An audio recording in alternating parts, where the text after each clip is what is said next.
Hello, welcome to the office hour this is really for August, but we'll call it the office hour for September. The office hour for October, or for September, will be the first week of October. Anyway, here we are for September. Welcome, nice to see all of you. I'm joined by Nell, Liz, Jeannie, and Jen. Wonderful to see you guys here. There's some stuff that I can talk about today with regard to indie publishing and promoting and marketing my books. And there's also a craft piece that I want to talk about. Am I correct in assuming that all of you guys would like to talk about craft first? Okay, good. So the craft piece is funny because I had a really interesting conversation with Liz about this yesterday, and I think we really turned a corner that helped Liz get through the whole thing by talking about a superpower that we can attribute to our normal characters and then act like they have this. So this all comes back to a workshop that we did in July where we were reading the first chapter of Liz's novel in progress, and it's first person, and I was seeing a lot of interjections from the narrator during a scene that I felt like it was the narrator putting too much in, sort of explaining too much and kind of gilding the lily, but really sort of making too much of a filter between me and what's happening. So it seemed to me like there would be dialogue and character action, and in the middle of that, the narrator was also interpreting the dialogue and the action for me, and it just felt like too much. When we talk about Conroy's reader-writer curve, I want the reader and the writer to sort of meet in the middle, and it felt like the narrator was kind of just giving me too much so that I couldn't just like interpret it for myself. So it was frustrating, and I wanted less. Liz had a number of questions about this, which were, what the hell am I talking about? What were the questions? Well, I guess what we had talked about was that I have all these books that I read in my genre, and I was Right. wondering if it was like Good. a genre convention when you have a first person female character, right, like in like past tense and maybe even in present tense too, to be like interpreting as she goes to kind of get like character development that way. Kind of like understanding her reactions and that sort of thing. Um, and Right. what Like we, the sort of smart ass young YA character. right. Yeah, and not even just YA and just, urban fantasy, Yeah. often there's like girls with stakes going out and like killing vampires and shit like that. So, Right. We could call it the Buffy the Vampire yeah, like syndrome. it's like Buffy character basically. Okay. So here's an example of it that comes from Liz's piece. Uh, that was what I was seeing. So we're in the middle of a scene. There's sort of a vampire type guy, a demon, who's following our main character, who's Nadia. I've put the things that I like in bold.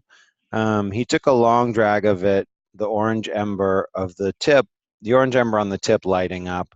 He smiled a dark serpentine smile, revealing what looked like small fangs. So these in bold are things that I like because they're good visual details and they're helping me start to interpret the scene.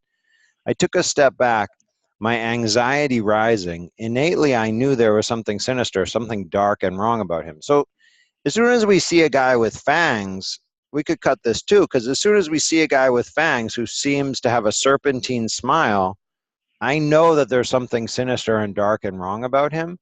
And when she takes a step back, I know that her anxiety is rising. So it's like this is kind of doubling up. And lines like I innately knew are problematic to begin with. But so it's giving us more than we need, and it's giving us stuff that we can already interpret. But it's not, at that point, it's not really breaking up the action. So here, I clutch my purse tighter, trying to think of my options. If he attacked me, I didn't know. If he attacked me, I didn't know how he knew my name. I was not about to get mugged. This is a lot of her telling us what she's thinking and what's going on. How do you know my name? My voice sounded more sure than I felt. So this is her talking, something like, I said, how do you know my name? My voice sounded more sure than I felt. So to get sort of an explanation of dialogue after it comes out, it's awkward. But then, I know many things about you. Like, for example, today is your birthday. Okay, this is what we're really getting to. Okay, that was creepy.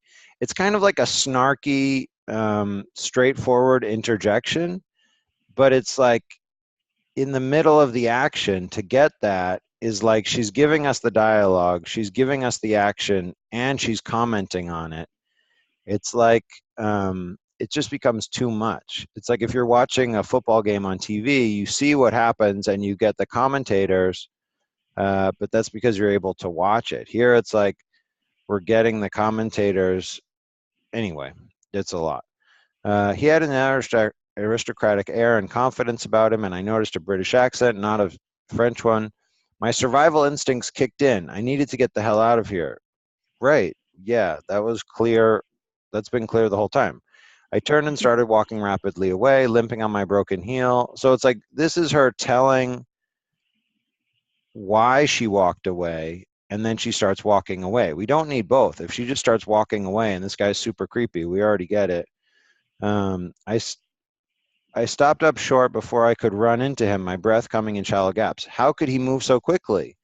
Like here, it's just a thought, and we already know that he just like disappeared and reappeared in another place. Of course she's thinking that. Like, we don't need these things.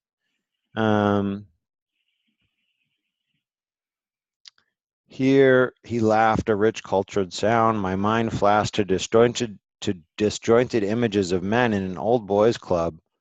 Where had those thoughts come from? Right. I'm wondering, where did those thoughts come from? And where did, like, we just don't need them. No, put your money away. I merely wanted to wish you a happy birthday. This was really starting to get weird. It's this kind of interjection. These ones are really the most of what I'm getting at, is when it says, this was starting to get weird. How could he move so quickly? My voice sounded more sure than I felt. Okay, this was creepy. It's like these are things that either I know as a reader, or I want to be able to understand for myself instead of having them shoved in.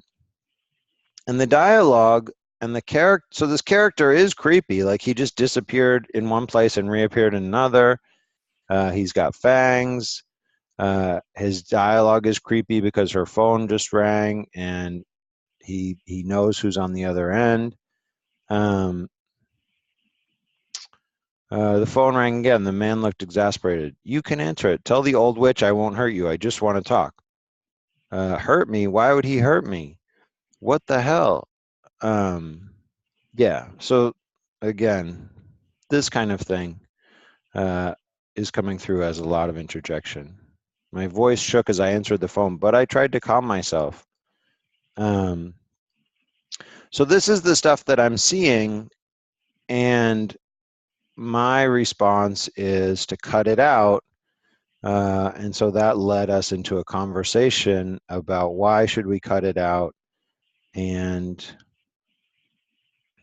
is that a normal genre thing? So we've got some examples of normal genre stuff, but let's stop there for a minute and hear some of what you guys think about that business. I read Liz's piece in workshop, and I didn't think that that was needed. I felt like some of those little phrases that were added in just kind of already confirmed what I already knew or what I was already suspecting. So I think it's easier to make those cuts than have to rewrite something. So I don't think it's a really bad choice to cut them out. So you think that it makes sense to just cut them? I do. I felt like if the guy's cornering her and she doesn't know who he is and he knows her name, that's obviously feels very creepy. So I don't need her to tell me he's very creepy. I I kind of get that from the whole interaction. So She's really good at showing us. Oh, sorry. Oh, go ahead. I'll go after you. Go ahead. She's really good at showing us already, so we don't need to be told. So I feel like it's redundant. The only part I had a bit of problem with was, how do you laugh a rich cultural laugh? You know, that was the telling part that I couldn't picture, but that was it. Everything else she's showing, and it's almost like the only part where you need a narration is like a wildlife video, and you don't understand while animals are doing something. But since we're in the context of her meeting a vampire, it's terrifying. She doesn't have to tell us it's terrifying. Good. Yeah. Yeah, it all feels to me sort of like less is more. Like you've got some good stuff here in the text, and if you peel back some of what's here, then the stuff that's already effective will work better. I agree with everything everybody's saying. I'm just wondering, because sometimes I have this problem too. I feel like it's possible to go whole hog in either way. Like if you're going to take out, but you don't do it halfway. Like if you want to have a very, very close internal dialogue going on, then the whole thing has to be really, really close internal dialogue, right? Or it has to be more of, you know, what you're talking about is cutting out some of that internal dialogue, that double guessing or that character echo, and have it be more of a straight shot. But I feel like I've seen things where it's so deep in the person's body, like his fingers touched my skin, and the whole thing is like a sensory narrative. So I feel like that's a possible way to go. I feel like there's two different things that you're talking about. Like if it's a sensory narrative, and it's someone really inside of their body feeling what's going on, it's different than saying he touched my skin and it creeped me out. Right. Yeah, I agree. I meant like the former. Yeah, I mean, yeah. So I think that there's room to do lots of description. I mean, we've seen some great scenes that Jen has been writing recently where, you know, you'll have 9 pages of dialogue and character action in one scene, and it's because the character action is really spaced out. It's really got room on the page to take up the time that it needs. But when you get into the character's head, where it's also kind of a narrative distance thing. It's like if we're in first person, it implies kind of a closer narrative distance. But there's a difference between the narrative distance where we're in first person and we're seeing what she sees, we're hearing her dialogue, we're feeling what it's like to be in her body. And maybe in some places we get like a paragraph of thought as she sort of steps back and evaluates things. But to get those thoughts kind of strewn in right. It means that we're so far into narrative distance that as a reader, I don't really want to be there. Like this character was kind of annoying and that was kind of a problem, but it's also like I don't want to be so far into this character's head that I'm getting all of her thoughts and she's interpreting this stuff for me. I sort of want like Conroy talks about co-creating, I sort of want the ability to have my own experience of the scene and figure out, okay, you know, this guy is creepy, or, you know, be able to get my own sense about him unmediated without having to feel like, you know, she's telling me. It just, you know, right. There's so much showing here that's working that I don't want the character to also tell me what I should be thinking. Right. Unless she thinks we're stupid. Well, then there you go. So this is why.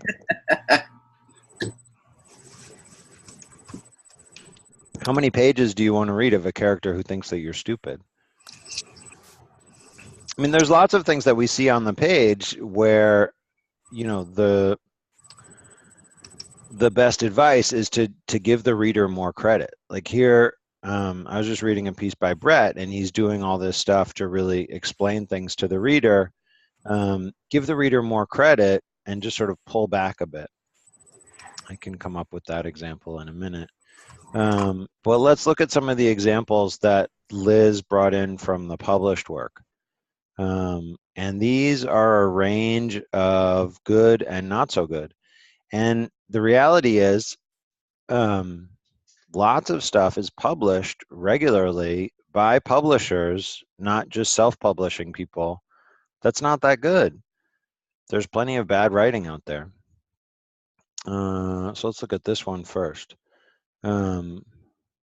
So right off the bat, this person is using exclaimed for dialogue. And so Stephen King would get really pissed off and probably just get rid of the book. But this one kind of does the thing that we're talking about. A room, Fiona exclaimed. Shears, hair colors, I exclaimed. My hands flew to my hair. I'd address the room part in a minute. I had my priorities. Can't bear to shed your pretty feathers, Miss Lane. What did you expect? Blah, blah, blah. This guy talks for a really long time. You mean maybe it won't tell any of the other unseelie? I felt a small urge of hope. One unseelie might. They have as many factions among themselves as the Fae, particularly the unseelie. Oh boy. Anyway, I guess this is the part where she's only doing it maybe a little bit in this paragraph. This paragraph is all one giant piece of dialogue. This paragraph is dialogue with background info. I'd keel over and die of a heart attack before they ever caught me. Then dialogue, background, or at Jericho Barons, I was thinking a quarter hour later when Fiona showed me to my room. That's exactly what it felt like, preparing to spend. This seems like a really weird time transition. Like we're in a scene and there's dialogue, and then they trust each other as you might trust sharing a cage with a hungry lion, or a Jericho Barons. I was thinking a quarter hour later. So here we skip 15 minutes and we wind up in a totally different room, but it goes from one piece of dialogue to a thought that follows it, and then we get all this, and they're I don't know what this book is. Do you, Liz? Yeah, this is the Fever series by Karen Killing? Marie Moning. What? Probably. Is it Killing on Amazon? I mean, it's super popular. There you go. And what age range is reading it? It's an adult book, Yeah. but probably. Oh my God. Oh, sorry. It's an adult urban fantasy, so you know, I don't know, people in their 20s and 30s and that sort of thing. But and how far into the book is this? Oh gosh, I don't know, maybe like 25% or something. Yeah, I mean, maybe she doesn't start out this way, and certainly once we get hooked into a book, we're more likely to forgive some stuff like this. But if this is the first page that I picked up, I'd have problems with it. Nell, were you exclaiming at this or something else? I'm sorry, I'm chewing. No, I don't want to get involved in a genre thing. I just can't believe it. Grown-ups are reading this on some level. It's like, I don't know, but it's fine. Great. Let's not get involved in a genre thing. Anyway, hang on one sec. Let's see if I can get our next one.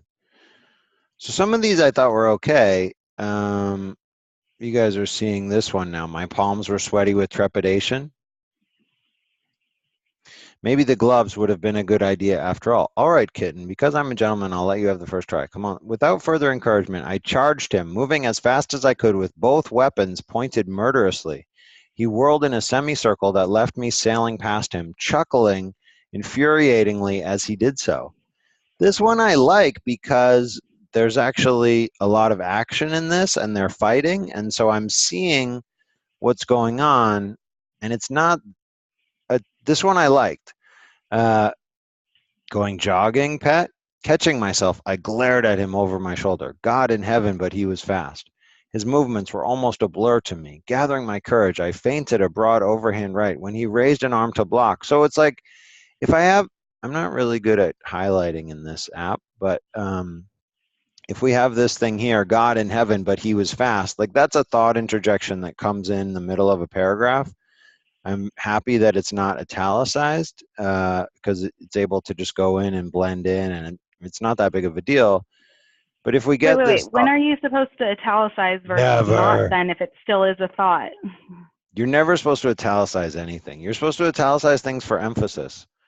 Oh, Like if someone says, "Holy smokes," then you okay. italicize that. But I'm not a fan of italicizing stuff for thought. I'm not a fan of thought interjections on the whole, but Right. because it's a thought interjection doesn't mean that you should italicize it. That's a myth Okay. of bad writing that has Okay. perpetrated throughout our, Glad we cleared that up then. well, like, yeah, good. So, because the thing is, there's no need to mess around with fonts. You should be able to convey everything you want with actual words instead of using like a font crutch to show that there's something different. But anyway, so I'm reading this. I get that this is a thought. Fine. His movements were almost a blur to me. Gathering my courage, I feinted a broad overhead right swing. When he raised an arm to block, I swiped low with my left hand and slashed him before getting a devastating kick to the midsection in return. Doubled over, I saw him examine his garment with a slight frown. I like this shirt. Now you've gone and ripped it. It's kind of fun, I'll admit. And so for me, it's like if you give me if there are two short thought interjections in a paragraph where you've got three pretty awesome uh, action fighting sentences. I mean, I could slow down that fighting and probably see it a little better, but if you're going to balance out some thinking with some awesome fighting, I can definitely take the thinking if it comes sprinkled in with that. Does that make sense? Yeah. And here it's like we've got dialogue, dialogue, dialogue. Uh, but the dialogue is able to come through pretty unmediated, and then there's a lot of good action. So there's a lot of stuff for me to see visually. Um, if you look at the piece from Liz that we were just talking about, uh, there was a lot of description and commentary on things that he was doing. Here, there's so much that happens between gathering my courage and a slight frown. Like feinted a broad overhand right, raised arm to block, swiped low with my left hand, slashed, devastating kick. There's a huge amount of stuff going on in this sentence. She swipes and slashes, he blocks, and devastating kick. There's a ton. So cool. That one was better than the others. And then there's this one.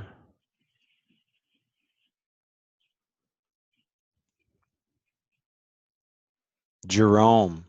Jerome said, sleep with Seth Mortensen? Good grief. It was the most preposterous thing I'd ever heard. It was appalling. If I absorbed his life force, there was no telling how long it'd be until his next book came out. No, of course not. Then what are you going to do to get noticed? Noticed? Sure. I mean, there's a lot of dialogue here. Fine, good. Surprise washed over me. I hadn't even considered that. Should I have? My jaded nature made it difficult. So it's like a big paragraph of thinking, lots of dialogue with no tagging and no visuals at all, then another paragraph of all thinking, then more dialogue with no tagging or visuals, then dialogue. Carter put out the cigarette in my kitchen sink. Okay, one character action or physical body. I'm sure more dialogue. I opened my mouth to protest, but Jerome cut me off. Enough. He gave Carter another of those meaningful looks. We need to go. Wait a minute. Carter had succeeded in derailing me off the topic at all.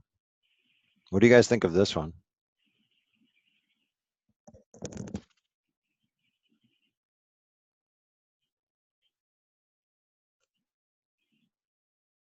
Well, you kind of have like, I mean, it's hard with just like a page, but you have basically no idea like what's going on, like where their bodies are.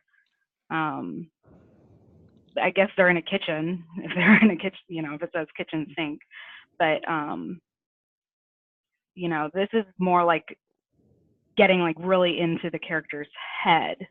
This is from a book called Succubus Blues, about a demon succubus who really is a fan of this writer. Weird. But anyway, also a very popular book. But yeah, when you look at it like this, like, you know, with the no tagging and no body language or anything like that, like it's just the character's head and dialogue.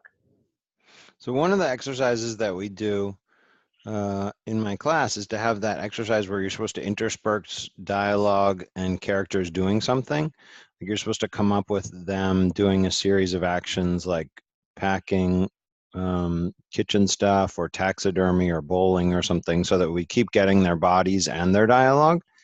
So here we've got dialogue with no bodies and no tagging. If there's two people, I can sort of figure out who's talking, but there's no tagging. There's one line of visual, which is somebody putting out a cigarette in a sink, and then these big paragraphs of just thinking. So it sort of fails on the level of having dialogue and character bodies, and then it also fails on the level of just having these big thought chunks put in.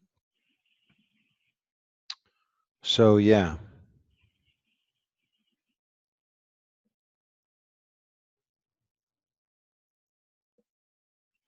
One thing that I would say is, if we look at the publishing industry, if you just write a lot and put out a ton of books, it's possible to gain momentum from that. I mean, we look at these writers that people groan over, the Twilight Lady, maybe Amanda Hocking, or these other sort of success stories that people have had online. Like some people just publish so much that they keep staying in a reader's eye, and a reader will go check them out. Oh, well, I didn't like that book that much, but he's got another one. Maybe I'll try this one. So maybe there's something to be said for just publishing a lot, and you've got these series and they're out there and people are grabbing them up. This guy that I've been following, Mark Dawson, is really making a killing out there, and his books are pretty good. They're kind of a James Bond type thing, but he's cranked out 23 of them.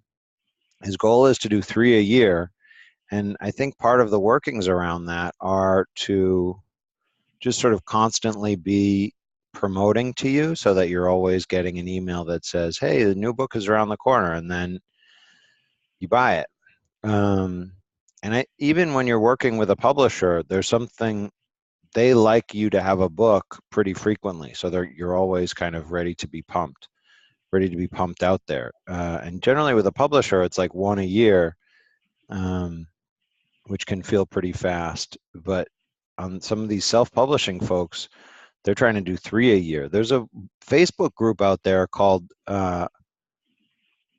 20 books to 50,000. Like if you can write 20 books, you've heard of this now? Yes, I've heard of that. Yeah, there's a group where it's like the whole idea is that if you can write 20 books, you can start making $50,000 a year. So I think part of that is like, forget about quality, just write 20 books. Go. And a lot of the people on the Facebook group are struggling mightily and asking all kinds of questions about how the hell am I supposed to do this? How can I write 5,000 words today when I've got to pick up the kids, get the groceries, all this stuff. And writing one book is pretty hard. So to try to have the goal that you're doing 20 books, it's hard. I listened to this podcast, and it's for self-publishing. But they were talking a lot of people are like in the Kindle Unlimited world, right? Where Yeah. they just try to produce for Kindle Unlimited. And this one author was saying like she basically writes one a month. And she's been doing this for a couple of years, and she has like, I don't know, 40 books or something like that already. And you just keep producing, because then the next one that you do promotes all the other ones as well, right? So, but like I was like, oh my god, like writing like a book a month, like, and then she had like a whole like schedule where you just like write, and then it goes through like a round of edits, and then you fix it, and then like it's out. It from like start to completion is like 2 months. Yeah. Yeah, and you're not paying. If What?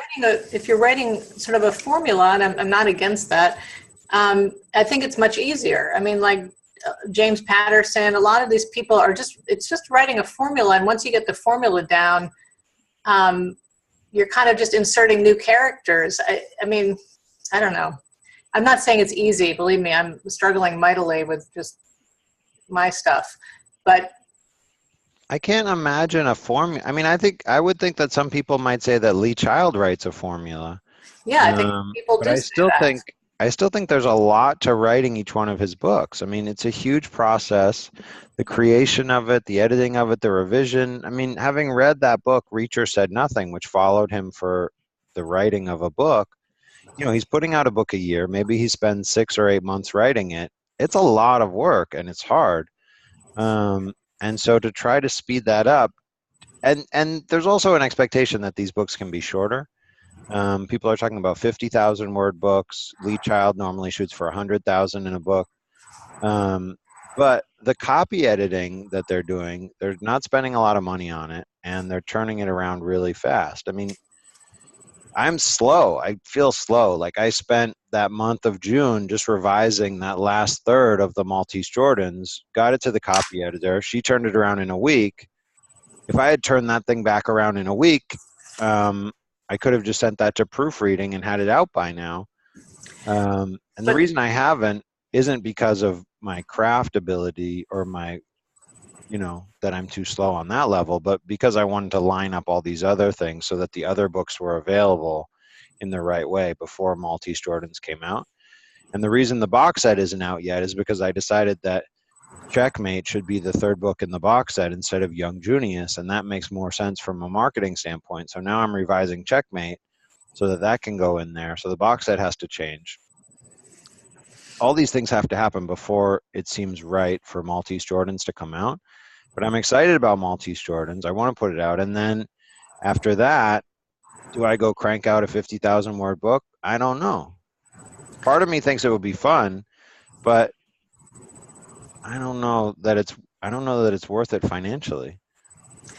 Well, a friend of mine is doing the James Patterson, whatever course he has put out about writing. Master class? Yeah. Yeah, I don't know much about it, but he just was texting me about it and says that Patterson is adamant about outlining, not only an outline, but a detailed outline. Yeah. Every scene, every chapter, he plots the whole thing out before he even writes it. So, I mean, and what you advocate is not that approach. You're much more of a pantser, feel the process, go into in sort of a more of an inner world, which does take much more time and much more effort and much more sort of personal, lack of a better word, soul searching. But if you kind of are plotting it and you have it out on paper and now you know what you want to do, then you sit down and write it. I mean, you know what I mean? I think you can I do. out if you do it that way. But where does that outline come from? He thinks it up. You just sit there and think up an outline for a great book. Yeah. Well, now he doesn't even write his own books anymore, really. No, but in the class he does talk about this outline thing. I've looked at it. I actually took the class. Oh, you did? I have his outline. If I can share it with people. So, share it with me. Yeah, I'm busy doing the Steph Curry one. You're doing the Steph Curry one? I'm doing the Steph Curry one. Not really, but in theory, I'm doing that one. Okay. Yeah, I wanted to get the Patterson one because I was just curious about what he would say about outlines. I mean, my big question is, like, where does it come from? Like, sure, if you have, okay, so let's take, like, Patterson's big thing is the women's detective agency, these people in San Francisco. He's got one woman who's a big DA, one woman who's a coroner, and one woman who's a detective, and they're going to solve a crime. Okay, great. I'm sitting down at my desk. I'm going to make an outline of this book. Where does it come from? Your imagination. Okay, there's a murder. And then, I don't know. I feel like my predilection or my desire is to write sentences, and so that's how it works for me. But maybe I need to try maybe trying the outline thing would be more lucrative. You tried something like that though, Nell, didn't you? Yeah, I took a class in story development. Well, this is this age-old debate. But I thought with the spring class, you sort of tried to jumpstart and get in with an outline of like pure octane. Right. Well, I have the opening two chapters are pure octane, but I didn't have any outline beyond that. That was just like I started with a a Stephen King what if kind of thing. Mhm. But I still don't have an outline for that. But for the story development class, I do have an outline for a completely separate novel. And I found that to be creative and interesting also. I mean, I think they're both helpful. We were talking about like how do people pump out books, and I was saying Right. if I did it the outline approach, I think it would be a lot easier to pump out books. I'm not saying that's my goal, but Yeah.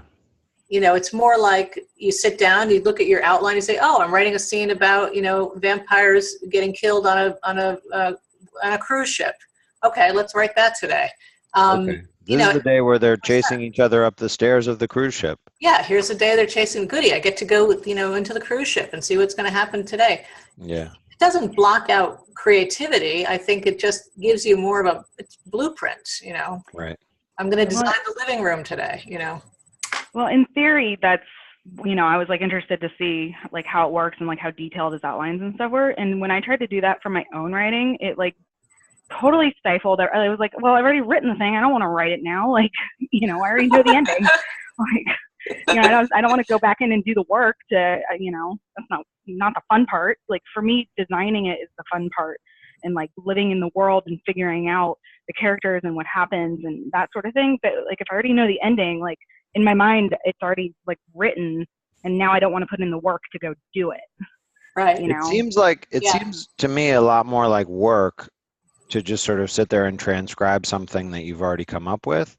Or like if I try to write something that happened that's true, or I try to write down a dream, I get pretty tired of it pretty quickly because it's like, yeah, so I know the next 10 steps of what's going to happen, and now I just have to sit here and try and render them all.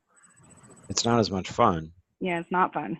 It was definitely work when I tried to do it that way, and like ruined the manuscript I was working on basically, because it's formulaic and it's predictable, and I think a lot of what makes when you're like discovery writing, kind of like we'll take like an interesting twist because that's like how the imagination goes, and when it's all just structured, but that's great for some people if they can like structure in twists, I guess. But Well, I think the idea is that if a twist, I think the goal probably is to blend the two so that you can have your outline, and then if something organic comes up while you're writing, you go off from it.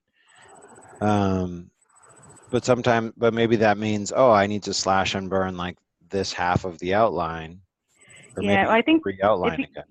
If you kind of look at the outlining, like his outlining process is more of like scaffolding versus like blueprint, then that leaves a little bit more creative wiggle room for me, at least, to be able to, figure out where it needs to go. Because like often when you're writing, something goes a total direction that. Elizabeth, can you send us the outline? Yeah, I'll make that happen. Still there? Okay. Yeah, we're still here. Okay, sorry. Yeah, ringing. We want you to send us the outline from Patterson. Yeah, that would be helpful. But so the question, going back to where this all came from, like writers are able to get traction and sell a lot of copies with mediocre writing by cranking them out. So for a long time, I've been having this debate of like, does it make sense to revise and edit this book? I mean, when you're working with a publisher, you'll spend months revising and editing. And so does it make sense to do that? Is it worth it to have a better book 10 years from now, or is it worth it to have 6 more books? And so, I don't know the answer to this. I'm not ready to just run down the stream of cranking out as much as I possibly can. But anyway, that's a question to get into later. But sort of how much editing is good? How good does a book have to be? I was talking to a friend of mine, was the editor of Salon, And he said that for Salon to make money, they had to put out so much content because their whole goal was about getting more and more unique users per month. They had to have like a million unique users. And so the way to do that was to put out a ton of content. And so in the newspaper world, someone would write a story, that story would get read, edited, layout, published. And so Salon was trying to work so fast that they would have the writer post the thing online and it would be out there for the masses, and then the copy editor would go in and try to read it and fix it up after it had already been published. And some things never got copy edited. But so you're looking at that kind of a turnaround. I don't know if we're heading there in the book world or if that's a good thing or if that's something that we want to get into. I think, going back to the original discussion about craft, the reason we're really here is to learn how to write well and how to connect with readers. But what I'm starting to see and acknowledge is that readers, even in workshop, like I'll point something out and it's like, this really kicked me out. And some people in workshops say, oh, I didn't notice that. That didn't bother me at all.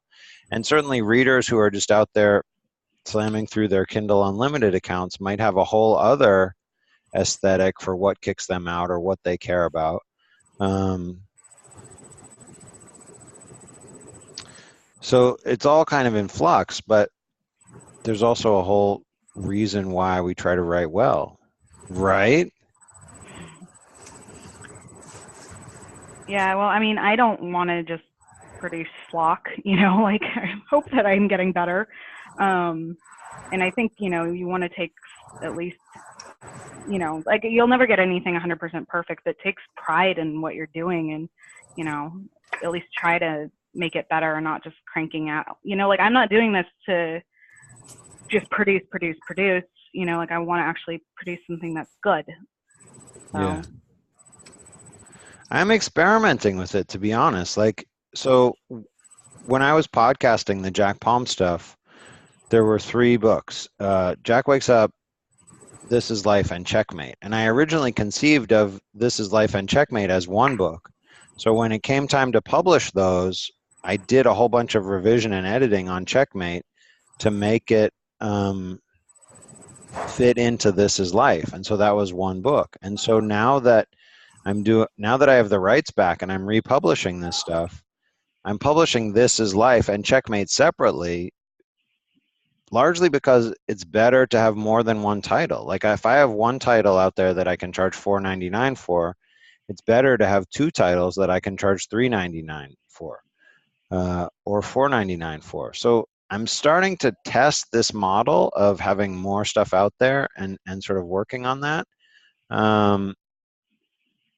But it's all sort of a learning experience for me. And, at the end of the day, the book that I made the most money from is not the book that I'm proudest of. The book that I'm proudest of is the book that made the least money, but when people read it and really like it, it means more to me. And then there's the short stories, which have never made any money, and when people connect with those, that really means a lot to me. So, it's a learning experience. This is the door open policy. We're talking about all of how the sausage, I'm just talking about how the sausage is made now, but I'm trying this thing where I'm not going to try to do 3 books a year, but I just want to try getting a bunch of content out there on my own indie publishing thing and see how it does.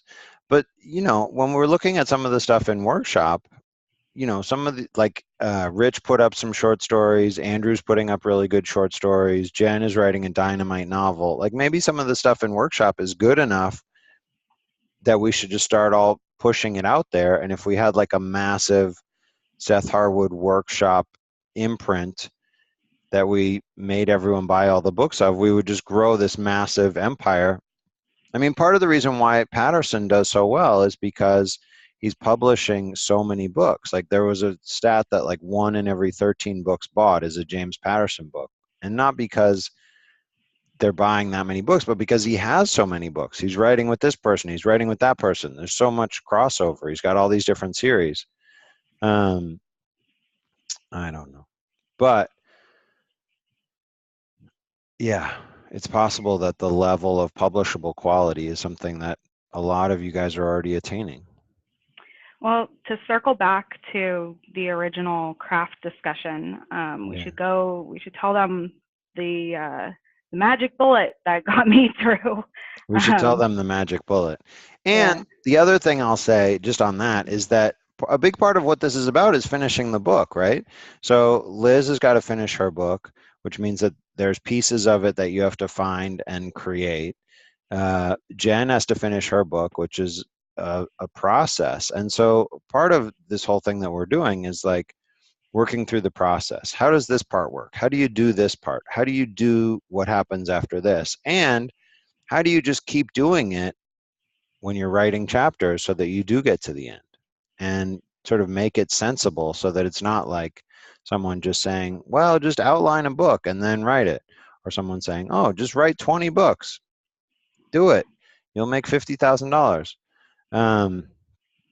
There's lots of process that we're talking about too. So back to our original question with Liz, the thing that we were talking about yesterday was that the superpower that you can pretend to give your character is the power that that character is always really present and seen.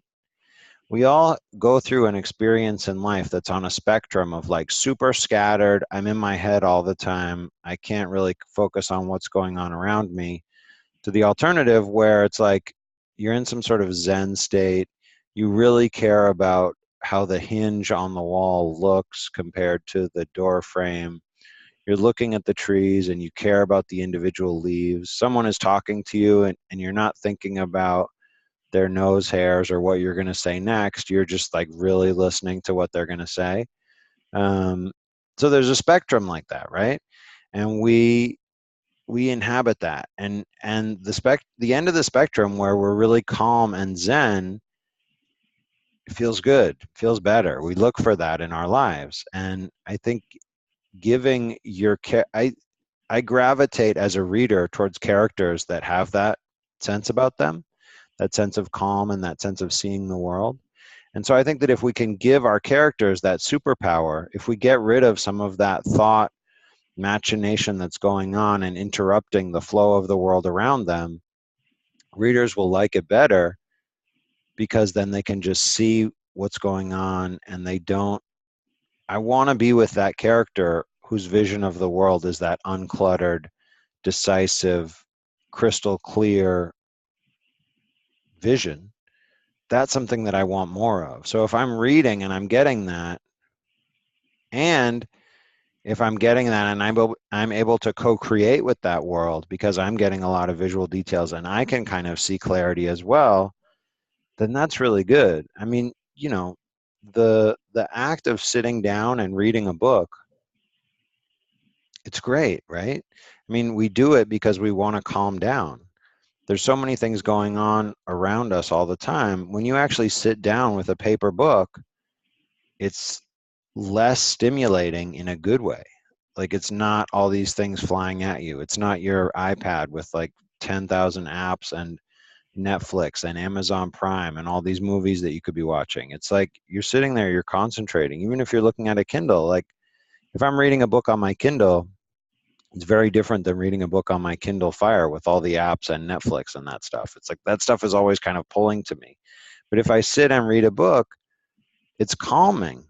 And one of the things that Mark Dawson and these other guys who are cranking out the book are saying, these books are saying, is it's a good time to be a writer because there's a lot of readers out there who can buy your books easily from anywhere and read them on their device. They don't have to go to a bookstore. They don't have to wait a week to start reading it. They can buy your book right now and start reading it. And people are reading. Like people with Kindle Unlimited are reading pages and pages and pages. My experiments in indie publishing have not been financially successful thus far.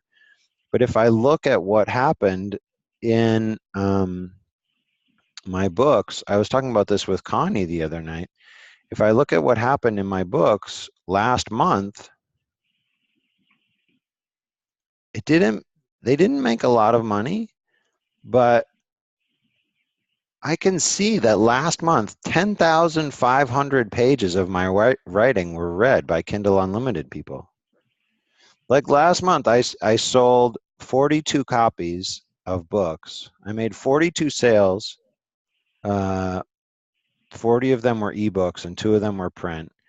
And 10,000 pages of my book, 10,000 pages of my books were read by Kindle Unlimited people. I feel like that's kind of cool. Like knowing like in a month, some folks out there are reading 10,000 pages of your stuff. Like, you know, we get a lot of kick out of being in a workshop and having 10 people read 10 pages of your stuff. Like that's pretty awesome, right? So that's 100 pages.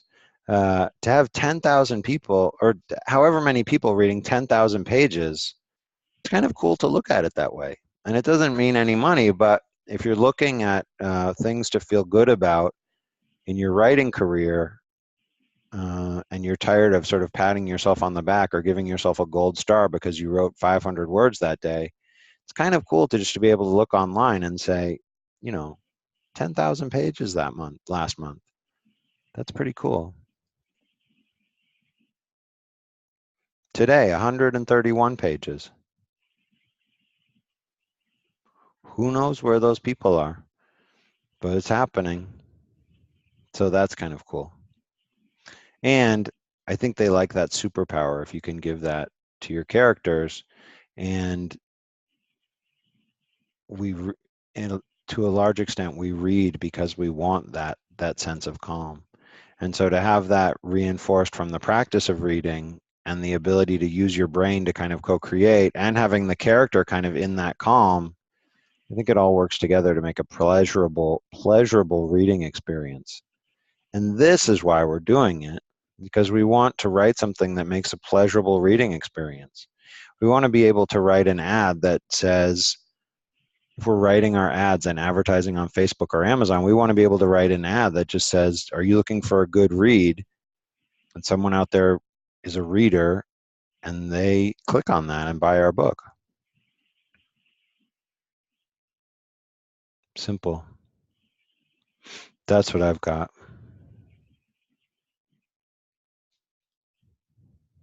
Thanks for being here this month, guys. It's good to see all of you. Thanks, Seth.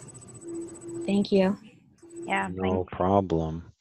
No problem. Keep writing. Tell me your word counts, and we'll be in touch. I'll see you guys soon. All right. Bye. Bye.